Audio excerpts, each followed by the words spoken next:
Merci na bino nyonso oyo bozali na esengo ya kolanda biso.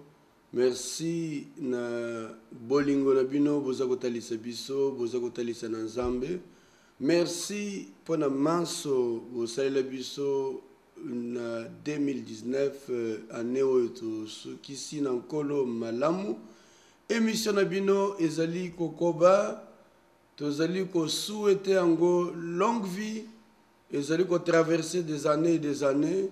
Ndenge na mesana ko yebisa bino tant que tozana bomo ipenkolo pesa biso makasi toko continuer kolobela makambo matali bokonzi na biso pour vous rappeler tous les jours que lokota mongote obosa na yango ozala toujours ekenge muntu akosa yo te, muntu akimisa yo liloba na Nzambe te, muntu amemba yo musika na Nzambe te.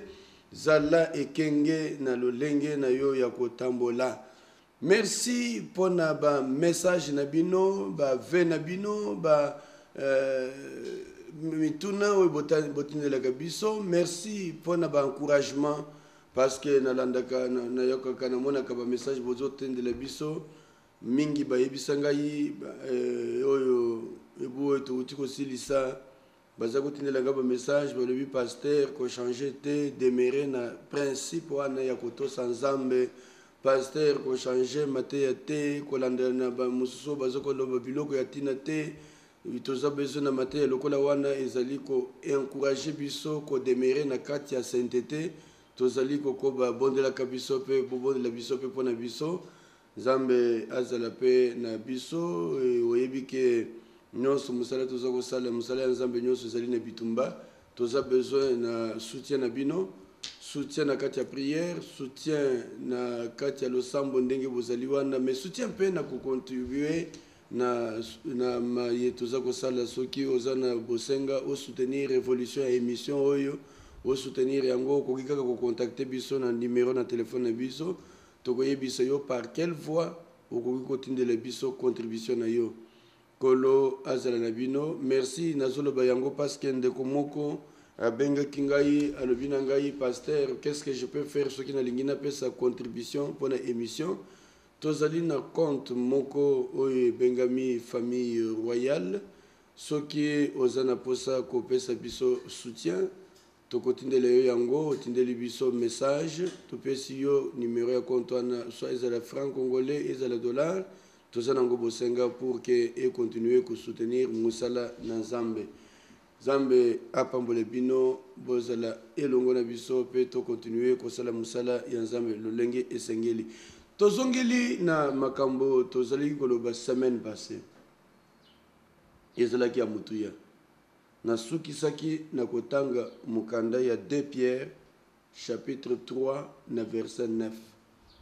Oyo tolobi ebele baza koloba kolo yango aumeli boye bientôt na ye ekomi ya masapo bientôt na ye ekomi ya boye na lobaki na bino ke Pierre apôtre Pierre aza koloba na biso kolo aumeli te mpona kokokisa promesse na ye mais azali ko use na patience po soki asali patience te ata moko na kati na bino te akobikisama esengeli patience wana ezala pour que omeka kokutana na nkolo pe oyamba bomoi na ye ndenge esengeli yango wana tolobi boy si jusqu'à présent liwa ekutana na yo te nkolo Yesu azongi kokamata ekelezi na ye te eza patience apesi yo temps ongana loba ntango ya ngolu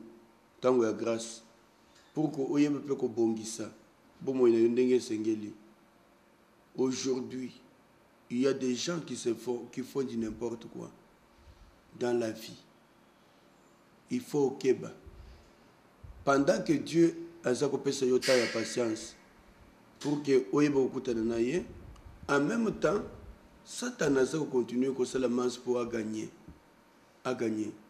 na ko betela bino lisolo moko eloko moko komela kingai na kati ya misala na ngai en dehors ya musala na Nzambe naza pe na misala mususu nasalaka naza na activité na nga moko ezali na salle moko tobongisa salle wana ezali lokola restaurant esika bantu bayaka baye kolia baye komela mwa sucre sikoyo ntango moko na kati ya restaurant wana bacouleur ebebaki na mire nabengisi ndeko moko atiaka peinture aya kotiela ngai peinture na kati ya restaurant yoka eloko moko ekomaki moko na bango apropose ngai ke faut basala décoration lokola ezali salle ya restaurant basala décoration pour que décoration wana epesa mwa attrait na balumière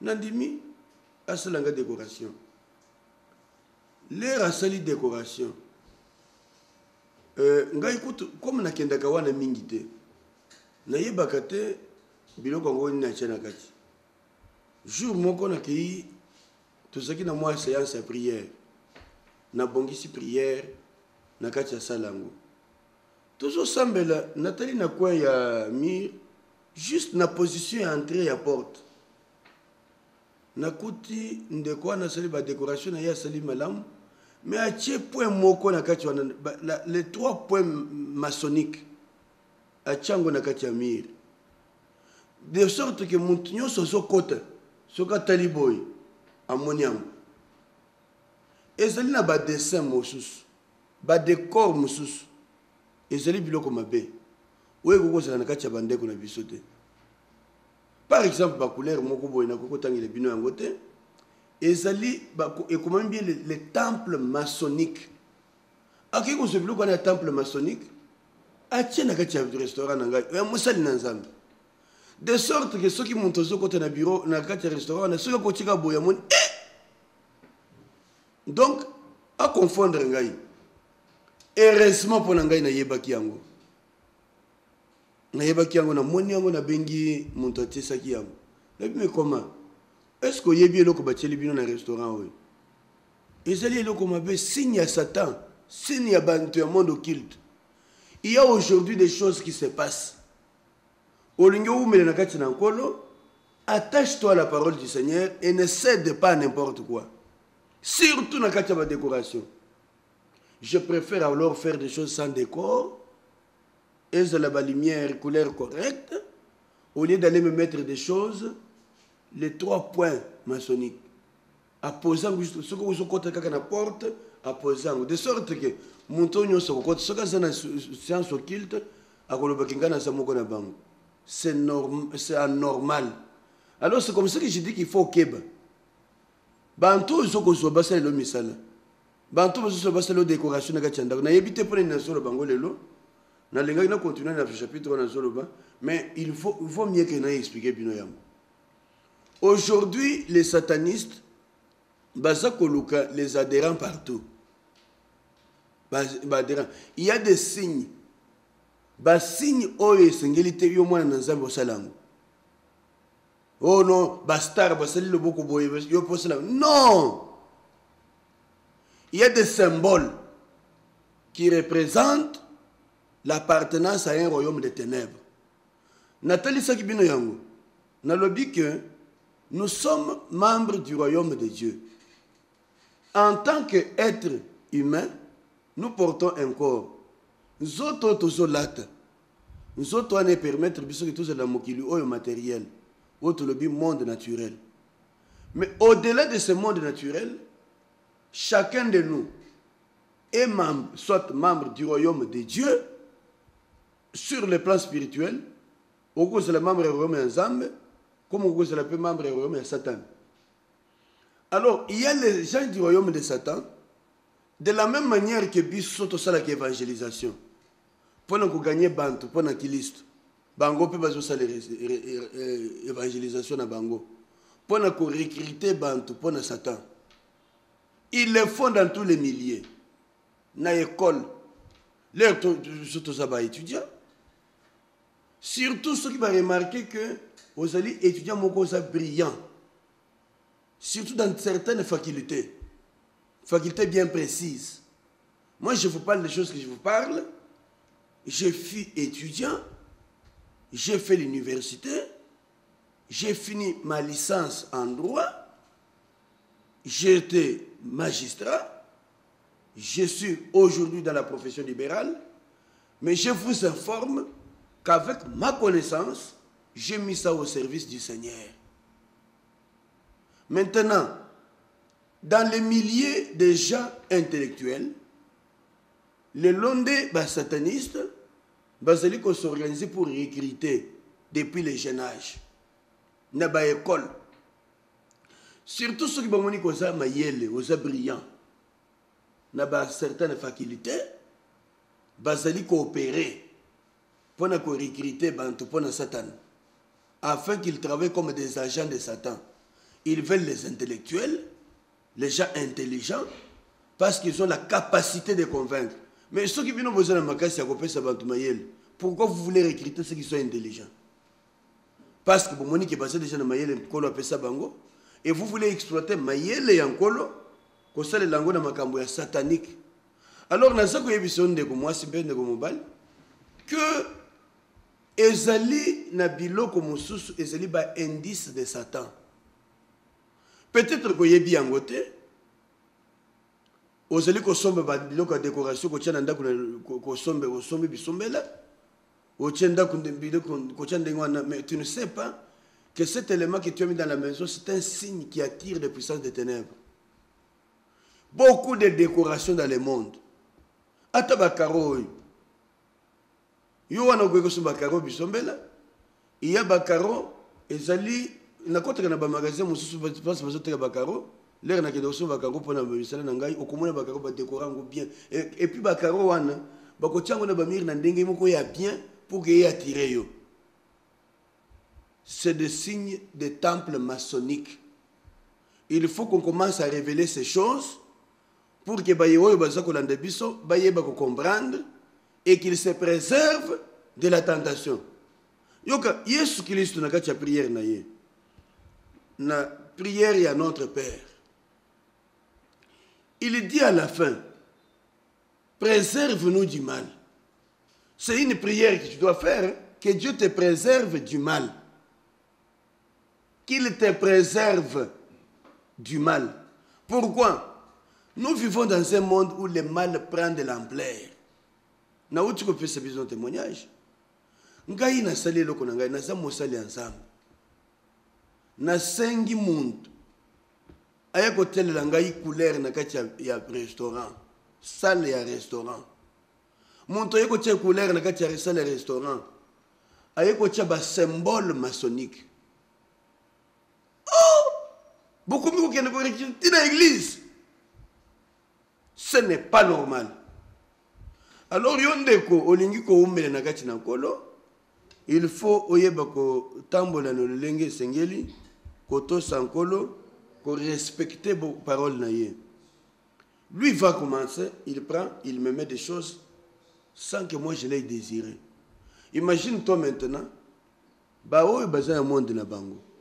Ceux qui ba continuer restaurant, on ba moni ba signon. Ba kolo ba ke mokolo restaurant oyo azali moko ya ba temple maçonnique non? Azali moko ya occultisme. J'ai cru au Seigneur Jésus-Christ. Ezali confession à mon côté. Na pesa ye bomo inangai. Na o nyoso ya ngai. Eza pona lokumu ya nkolo. Ya ngompe na za kotalisa yo. Yo linga kanzambe. Et surtout, quand on va à la recherche de Dieu, il y a des gens qui opèrent comme ça dans le monde des ténèbres. Nalanda qui témoignage, il y a ndeko moko, aza ko témoigner, ndenge nini, ye akomaki na temple moko satanique, dans ce pays, na Kinshasa, il y a des temples sataniques, où on invoque le diable. Ça existe. Bon, on a des témoignages, il y a banto basalaka na monde des ténèbres, baza ko talisa biso, que Kolo a préservé yo na mabe. Pour que mon colongo ose le jeter les bandes ya royauté. Naza ko loba que au côté la magasin mususu au côté ba caro ba sali ba décor moko bien ba placer le na mur pour que au moins que yangonde ya bien ozwa. Et tant que yo ko tsango na ndako tu as donné les signes que tu es de l'air. Et surtout ceux qui vont me et que ils vont venir pour visiter chez toi, vivre chez toi, parce que tu as donné leurs signes. Alors je dis ceci, il y a des choses, surtout makambo tozo biloko tozo kende kosomba na magasin pour la décoration. Et là nous sommes un symbole nango. Na kutani na ndeko moko aye kukutana na ngato sosola na ye aya la tipolo moko boye bache moi dessin moko na kati ya tolo na ye avec des histoires avec un seul œil visible, un œil en retrait, d'un côté noir, d'un côté clair blanc. Tu connais ce que tu as porté dans ton œil. Quand on montre un seul œil brillant, qui voit clair, mais c'est l'œil qui indique clairement le monde dans lequel ils appartiennent. Et puis, on a ajouté cet œil-là au fond. Et puis, on a image sur la télévision. Dans des grands spectacles, au moins derrière, dans les fonds, ils vont cacher les éléments. Ils ne vont pas les mettre de manière à ce qu'ils puissent comprendre. Ils vont organiser des décors, dans fond. Dans les fonds, un jour nous sommes assis à la télévision, nous avons des émissions, madame. Après, madame a remarqué, nous avons occupé cette télévision, madame a remarqué que dans les fonds de l'image, sur le décor, les tableaux qu'on avait fait là-bas, il y avait un œil perçant qui était dessiné dans les fonds. Et puis, il y avait les doigts, je ne veux pas croiser les bras dans le sens où c'était présenté, les doigts présentés selon leurs signes. En même temps, le musicien, il était pourtant un musicien chrétien. Ce n'était pas un musicien congolais, mais un musicien chrétien d'un autre pays. Mais un musicien chrétien, il était produit sur un tableau des maçonniques, des occultistes. C'est ainsi que quand on fait des productions, il faut une exigence et ça pas parce que telle maison te produit et qu'ils te produisent sous un tableau satanique occultiste. Ces choses sont importantes. Peut-être qu'il y a une émission moko spéciale où il y a invité ceux qui ont des témoignages qui viennent nous donner ces témoignages pour nous éclairer. Nathalie Sakibino, semaine où tu connais Makambo, Thomas Paul a comme le Timothée. Azolo Baboy, dans ces jours-là, les derniers jours, les temps seront difficiles. Et puis à ce côté, le lingue band, bakolinga lisusu, oezeli piété, bakolinga saine doctrine. Ils vont se donner une foule de prophètes. Oyo bakolinga batangisa bango maye bango balingi na lolenge ezako sepelisa bango matoyi na bango. Mais ce temps-là, oyo Paul alobela yango ya biso. Oyo bakomi ko recruter bantu na makasi partout. Ezala na zandu, ezala na magasin, ya kuti yo c'est déjà na business na yo se prospérer. Ozo sala déjà dans mon magasin na yo, ezako suffire yo. Non, je peux t'amener quelque part, on peut faire encore beaucoup, tu vas devenir riche, fort riche. Comment ça? Je me rappelle un jour, Nakatia Moussala Nangai.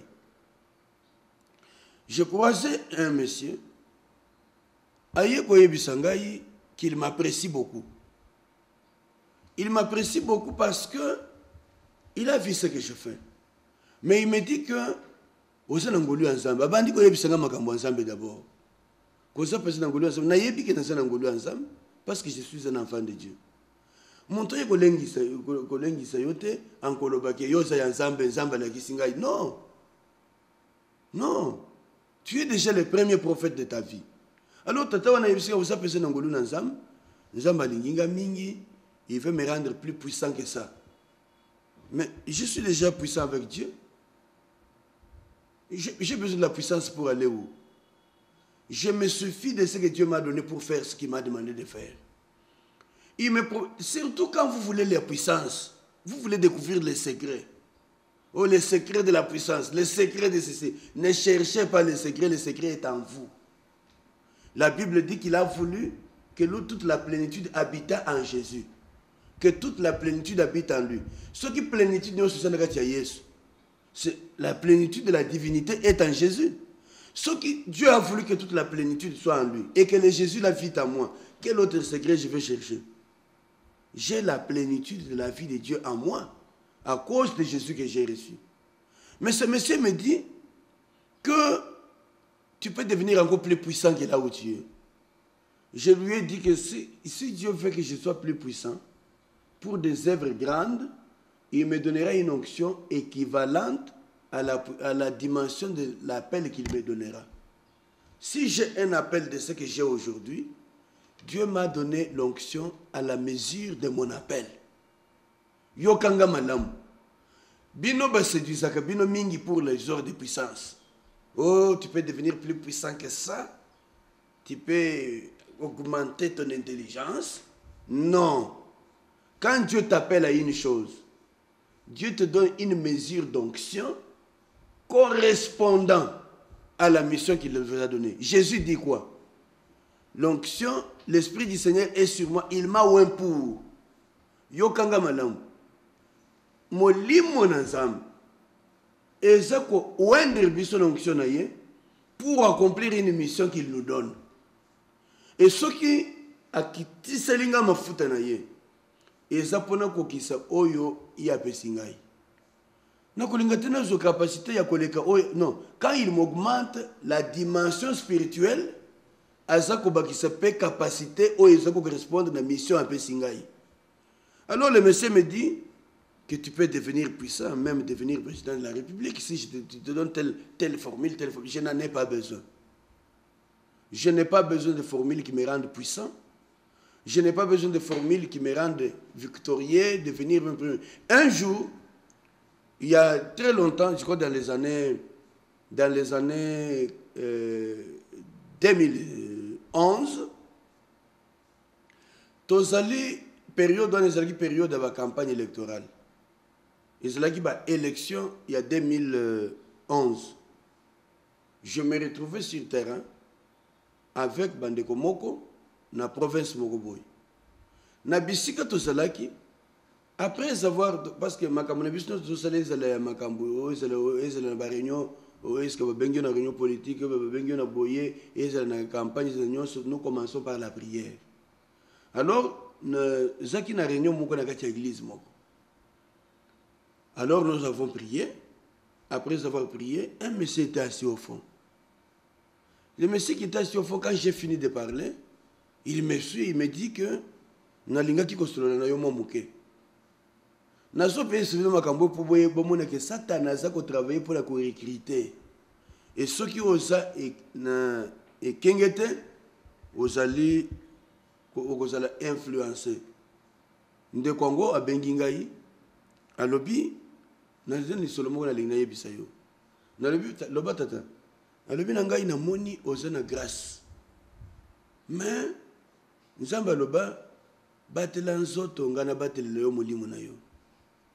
Na lingi na mema yo place moko po nzoto na yo babatelango.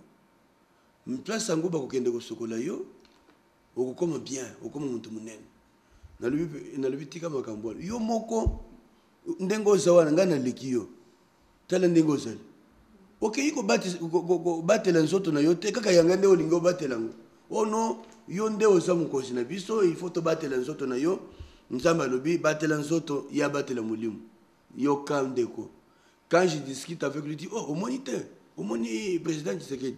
Donc pas le président actuel, le père de Etienne Tshisekedi. Mais nzoto na ye, et cela na lak mungam. Oh,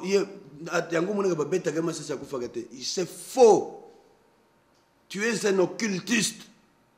Je refuse ces choses au nom de Jésus. Ne cédez pas à telle tentation. Le Seigneur est avec nous et c'est lui seul qui nous donne la grâce qui nous permet de vivre les choses de Dieu. Bangandenkolo.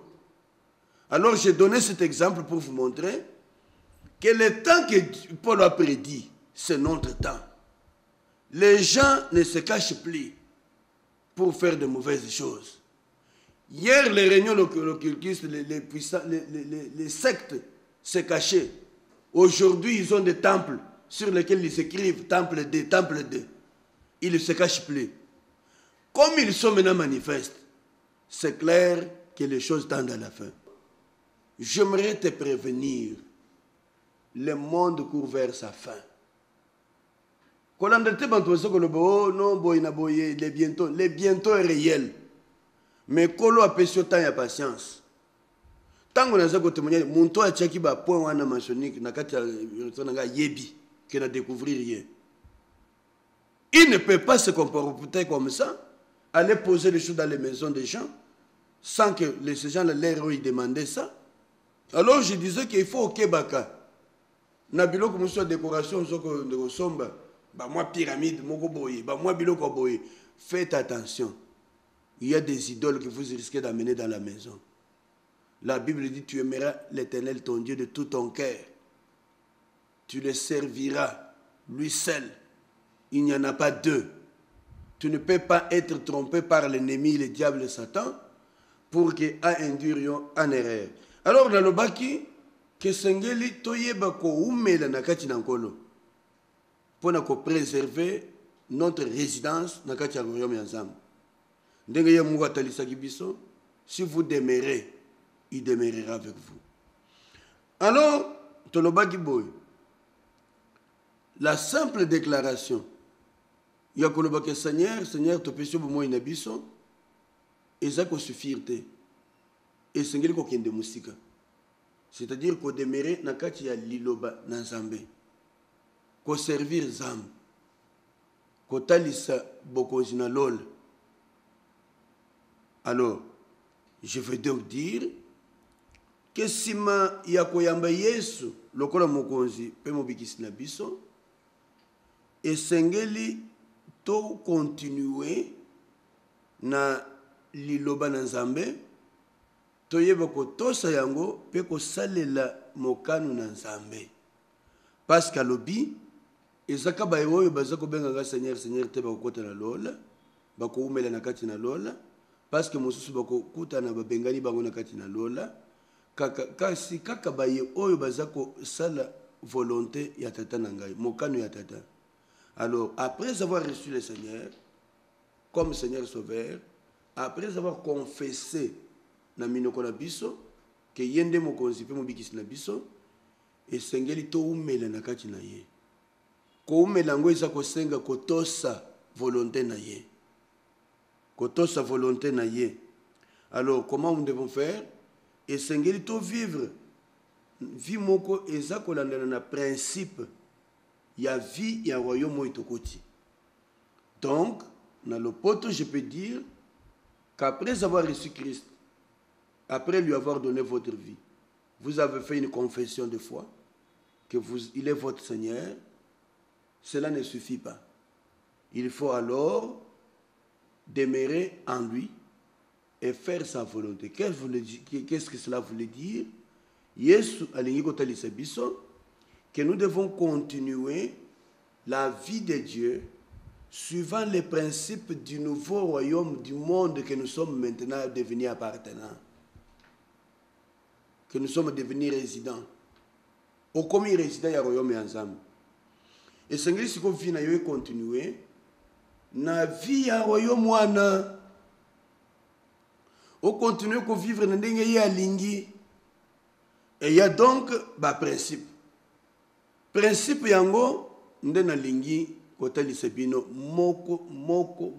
moko eza ebele na kotalisa bino nyonso te mais na kotangisa bino à la mesure ya oyo nkola faire comprendre ngai. Comme nous sommes là, nous ne prétendons pas que toyebi nyonso.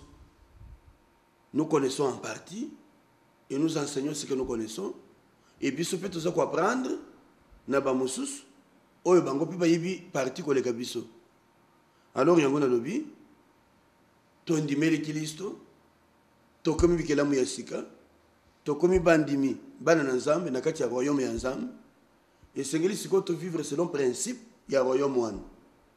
ba principe ya royaume yango nde nalingi kotalisa bino lokolo komi citoyen ya royaume ya Nzambe ezali lolenge moko na muntu oyo alungwe Congo akei France alungwe France akei États-Unis akei Canada akei kofanda na Rwanda akei kofanda na Angola akei kofanda na Afrique du Sud lokolo lungwe mboka na yo okena mboko eza ya yo te oponi ozala moko ya résident ya ba résident ya mboka wango esengeli oyeba mibeko ya mboka yango otosa yango osalela yango po omeka maintenir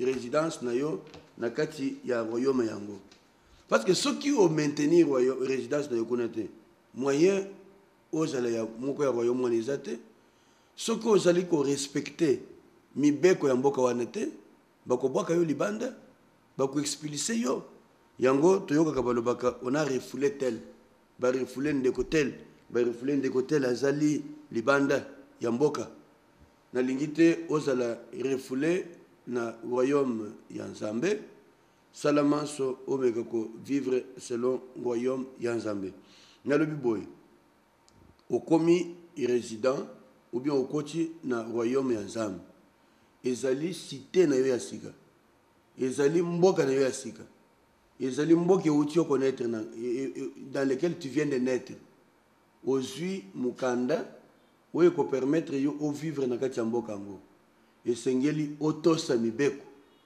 yango Yesu pa alobi baye nyonso babenganga Seigneur bango te mutu bakoumela na kati na royaume obi bakokota na royaume na ngai obele baye oyo bazali kosala mokano ya tata na ngai c'est-à-dire ndenge yemuka lobelaki biso na Jean chapitre 15 alobi oyo aza koumela na kati na ngai pe maloba na ngai eza koumela na kati na ye akoki kosenga oyo alingi ekopesamela ye parce que aza moko na bandimi moko na bana na ngai moko na membre ya royaume moko na ba résident donc okomi résident na kati ya royaume kozala résident sikoyo ezali ko nécessité engagement koleka oyo osali na munoko koumela na kati ya royaume kozala libela moko ya bana kati ya royaume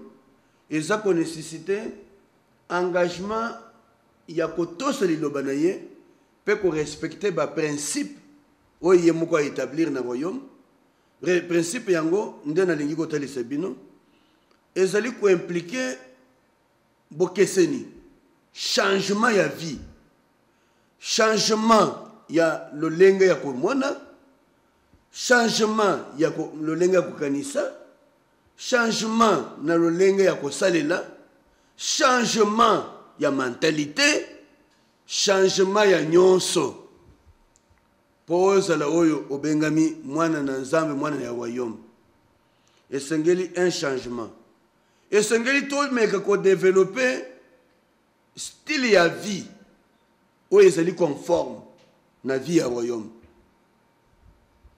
un peu abandonner la vie vulgaire ce que ozalaki na monde satanique il faut changer. Le royaume de Dieu n'est pas le royaume de Satan. Il a ses principes. Le lenge na yo komona makambo, le lenge na yo ko stambola, le lenge na yo ko salela makambo, esengeli ebongwana. Tozana bosenga na kati ya royaume ya Nzambe na mbongwana. Alors, na nyonso wana, na style de vie ya sika, na mentalité ya sika.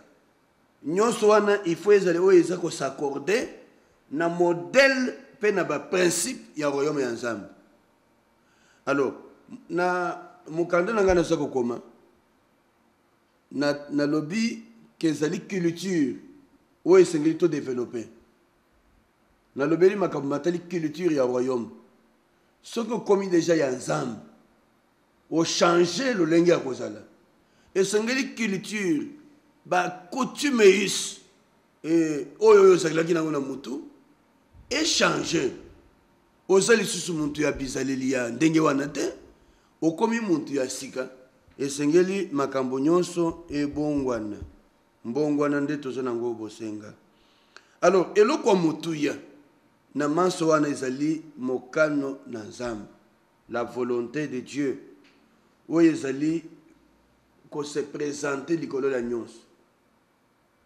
Soki oza kosalela Nzambe te, oza kotosa ye te, ça ne sert à rien. Nalobelaki bino mokolo ewuti koleka koumela na kati ya église ezali preuve te kokende na lola. La preuve kokende na lola ezali kosalela oyo nkolo aza kosenga. Kokende na église ezali lokola muntu alobi ngai nandimi Yesu, me kondima Yesu akei aza kosala makambo Yesu asengi ye te. Na Bible kolo Yesu akotalisa biso lisese moko. Lisese wana ezali kotala bana mibale. Atindi moko kende na musala na ngasala boy. Moko alobi na kolinga aboyi kokende mesima nango asaleli akei. Mususu balobi na ye kende andimika kokende me akei te. Pe kolo tuni na mibale wana nani asaleli malamu.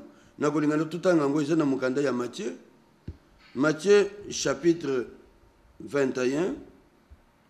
Na yebisu bino ke Matthieu ezali moko na mikanda oyo eza kopitalisa biso mingi vi ya royaume. Tozali na Matthieu chapitre 21, mukanda ya Matthieu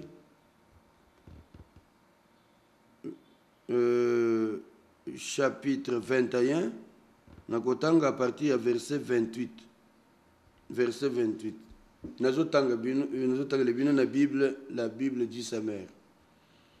Totangi liloba na Nzambe. La parabole de deux fils. Que pensez-vous de l'histoire que voici? Ajouta Jésus. Un homme avait deux fils. Il alla trouver le premier et lui dit, mon fils, va aujourd'hui travailler dans notre vigne. Je n'en ai pas envie, lui répondit celui-ci. Mais, plus tard, il regretta d'avoir répondu ainsi et se rendit dans la vigne. Le père alla trouver le second fils et lui fit la même chose, la même demande. Celui-ci lui répondit, oui, mon Seigneur, j'y vais. Mais il n'y alla pas. Lequel des deux a fait la volonté de son père? C'est le premier, répondit-il. Et Jésus ajouta, vraiment, je vous l'assure, les collecteurs d'impôts et les prostituées vous précéderont dans le royaume de Dieu. Amen.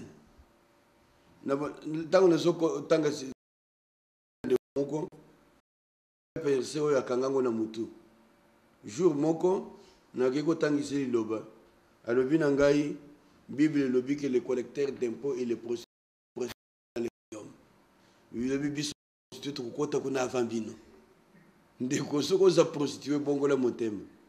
Tu n'as pas compris ce que Dieu veut dire. Zamba lingi ko loboboy. Soki yo ozalaki mokilisi na kati ya église depuis tout ce temps. Mais prostituée oya buti ko bongola motema. Pe atosi Nzambe akokota na lola yo tikali. C'est ce que kolobate ke bandumba bakokota na lola avambiso. Non. Et okokota lola ezali kopesa motema na nkolo pe kotosa nkolo. C'est ainsi que tout celui qui a donné sa vie au Seigneur, il ira rencontrer le Seigneur dans les cieux. Il vivra dans la gloire de Dieu. Voilà. Alors, tant pis, ceux qui m'ont wambangu, et au tigre le bisa tant moins tant te le bisangolo que le Josué. Alors, kolo le biboy. Et le comme mutuye na kati ya royaume, ezali ya tata. apesi histoire moko alobeli biso boye tata moko azalaki na bana na ye mibale na bana mibale wana aye komona mwana na ye liboso ayebisi mwana kende na bilanga na biso lelo yo nde moto kotravaille na bilanga mwana alobi te papa na okende te mais nsima ya kolobaki na kokende te lere atikali aye kose rendre compte ke alobelaki papa mabe akei na bilanga aki kosala mosala atosi maloba ya papa aki kosala mosala maintenant mosusu bayebisi ye mwana kende kosala na bilanga mwana alobi na papa oh monseigneur je vais aller na botosi nyonso andimi mais akei te sikoyo yesu atuni bazalaki na ye na mibale wana nani atosi alobi ke oyo atosi ezali oyo alobaki ka kokende te kasi aye kokanisaka alobi mabe akei bilanga aki kosala mosala parce que oyo alobi ke na kokende papa monseigneur asincline même mais akei te aza mwana mabe atosi te mpe alobi ke bokonzi alola yango wana eza ndenge wana oyo alobi ke naza kokende naza kosala mais aza kosala te atako alobi na munoko. Vous comprenez maintenant ce que Jésus veut dire. Alobi déclaration à munoko pamba Seigneur merci na kosala Seigneur merci na zamona na yo ça ne suffit pas esengeli kokende musika kotosa kosala yo combien de fois on ndima kokosala mais osala te osala kola mwana oyo alobi na tata na ye monseigneur akoko fukama na kofukama vouloir être vu des hommes que on dimi mais osala eloko te ça n'apporte rien ton oui oyo ezali olobi ndiyo kasi eza na bizaleli te ekobengana yo na kati ya lolo esengeli olobi iyo mais obakisi bizaleli yango alobi eza kaka baye oyo baza koloba seigneur te nde bakokota baza koloba ndiyo oza seigneur mais baza kosalela mpe oyo aza loba olobi ko aza seigneur na yo mais kindumba otika te moyibi otika te kofinga otika te okende lola boye. C'est comme ça que je dis que ce que nous avons ensemble, il y a un nouveau style de vie. Ce style de vie-là, au yozui, nous peut permettre yo au bande de vie ya solo. Ndenge to le bitan ezokima. Ezokima. Ba principe ngo nazo bande le bino yango semaine ezokoya. Natali sibino makambo ndenge za koleka. Esengela ki peut-être lelo na lo bawo na lo biwana. Mais keba mokili tozali lelo ezali mokili eza makambo ebele satana aza kotravailler mpona koganye bantu na royaume na ye nzambe mpe alingi bino bose perdre te boganye la vie éternelle. Que la vie éternelle soit votre apanage kobunga te zala moko ya ndako na nzambe. Nzambe asuka bino pe apambola bino nyonso oyo bolandaki biso na émission lelo. Émission epesameli bino na assemblée chrétienne famille royale oyo ezali moko ya Mangomba ya communauté charismatique cité de refuge. Numéro na biso ya téléphone ezali na écran pe adresse na biso kalate soko zala na posa kokutana na biso ozwi numéro bengi biso tokutana nzambe ya pambola bino. Père, merci pour la grâce qu'il nous a faite de pouvoir partager cette parole. Nous voulons que tes enfants qui ont suivi cet enseignement, qui sont dans des voies détournées, soient saisis par le Saint-Esprit, qui les ramène sur le droit chemin. Dans le nom puissant de Jésus-Christ, nous implorons véritablement ta grâce et ta gloire. Soutiens chacun de nous, marche avec nous. Au nom de Jésus, Père, garde-nous et protège-nous. Nous t'avons ainsi prié et nous te disons Amen. Amen, au revoir et à la prochaine.